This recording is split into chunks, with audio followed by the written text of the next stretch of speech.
Hello everyone, my name is Wk1 and I'm going to be reflecting on week one's discussion post, which states does the speech affect who you are? Um, to answer that question, I don't really necessarily believe that it does affect who you are, though your speech um, reflects on your personality. Uh, in a more social or setting or private setting, with friends and family, we don't really tend to really focus on or think about what we say. We don't use, most of the time we don't use proper grammar or proper pronunciation or sentence, as opposed to professional setting where these things are essential. These are things that we try to portray ourselves in a more professional way, in a more you know responsible way, if I should say. We tend to use actual sentence structures, correct English, proper pronunciation, wordings, your timing of your speech, your tone of your voice. We tend to look or put all of those things into consideration in our professional setting. Um, and the other questions which says does your speech and language affect the way you draw to a conclusion or make points? I do believe it does actually. Your language or your speech affect the way you draw a conclusion or put your point across, as the way you convey things. Say if you're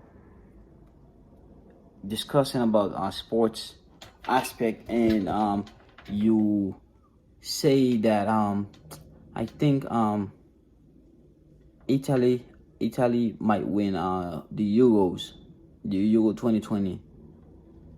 The word I think means that you are not certain, you're not sure, as opposed to um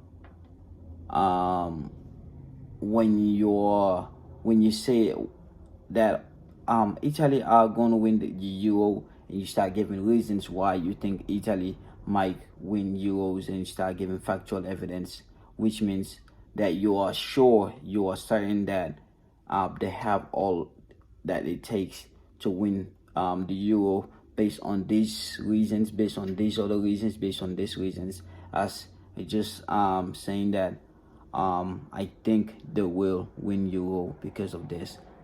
You're not sure that it will happen, because if you're using the word if, which means there's something that's blocking, that's not giving you that assurance that this is going to happen. And your use of language, your use of words in a public setting or in a professional setting also plays a huge role. Your tone of voice that you use will help convince individuals or your viewers if that yes, you know what you're saying, or you're very sure of what you're saying. If you're just laid back and like, you think, yeah, Italy might win the Euro, and they'll go ahead and lift the trophy at the end of the tournament. Your personality, your persona is not your body language is not sure if Italy will. You're not giving your audience assurance that, or try to convince them that you know what you're talking about. It's like you just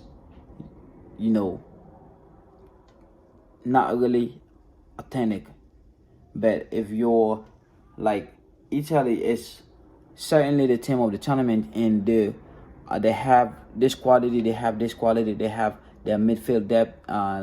Their team has a very structured depth in their midfield, or they have good coaching, or they have good formation, and you start naming factual things, and you're very audible, and you're very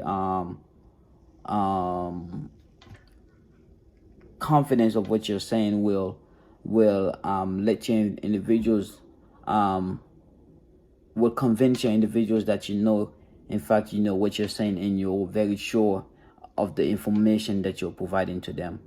And how important is vocal identity in the sports broadcasting business? I think your vocal or your vocal identity is very important in the sport industry, as I've mentioned, the way you speak, the way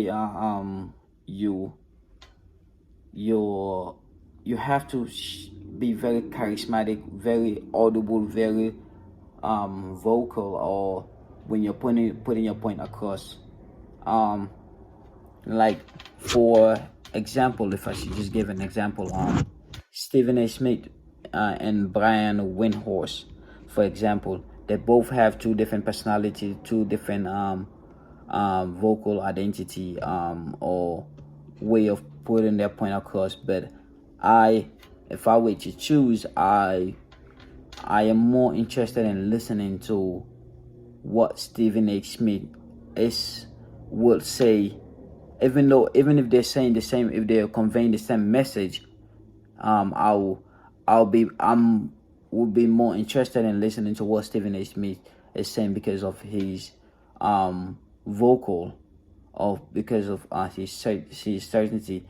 Not saying that Brian Windhorst is not authentic, or is not certainty of what he's saying, but I preferred a more stronger personality like Stephen A. Smith than Brian Windhorst, who is very kind of laid back. And even though he's given factual information, he's given authentic or reliable information, I will choose to listen to Stephen A. Smith because of his personality, the way he presents his information, if that makes sense.